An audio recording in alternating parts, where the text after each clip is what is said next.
Alright, now we're going to inspect the heat exchanger.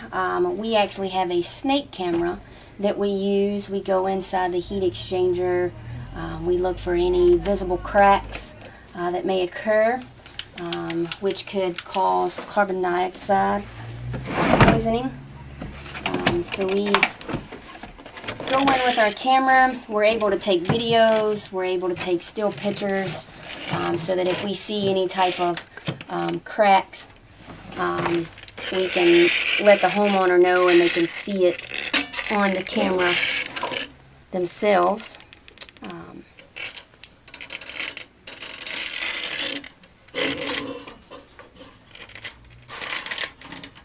We are rolling into one of the heat exchangers.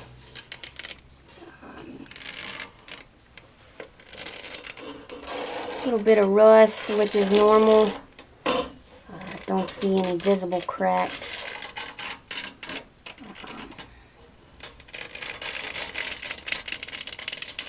This section looks pretty good.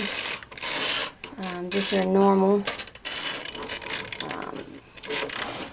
This particular furnace has 2 burners. We're going to go in the second burner section.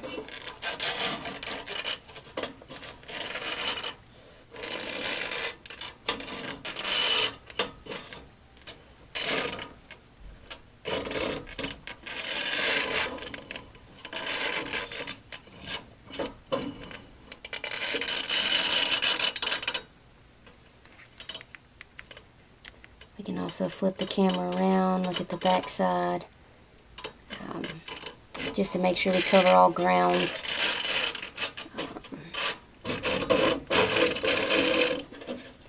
This burner looks to be in good shape. One other area we can also inspect with our camera is the back side of the heat exchanger.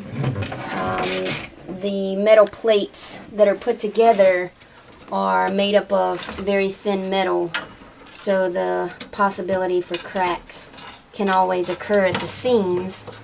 So we also have another point that we can open up and check the back side for any cracks that may not be seen through the burner section.